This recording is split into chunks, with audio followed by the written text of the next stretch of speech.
ఎందుకండి ఆమె అంటే అంత అసహ్యంగా జుగుప్సుగా వ్యవహరిస్తారు? కాదా మరి? చూడండి దాని బ్రతుకు, వ్యభిచారం చేస్తూ కనీసం సిగ్గు కూడా లేకుండా. అయితే మాత్రం అంత నీచమైన చూపు చూడాలా? మీరేంటండి దాన్ని వెనకేసుకొస్తున్నారు? దయచేసి దాన్ని దీన్ని అనే పదజాలం ఆపండి ప్లీజ్. మీరు ఏమీ అనుకోనంటే ఒక మాట చెబుతా వినండి.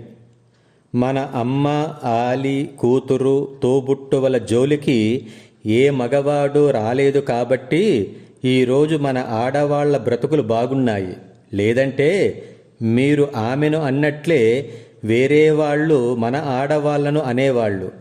గమ్మత్తేంటంటే స్త్రీకి మానం పోతే వ్యభిచారి అంటున్నామే, దానికి కారణమైన మగవాడికి ఈ బిరుదు వర్తించదా? If you agree or not, they are also absolutely male prostitutes. జై హింద్.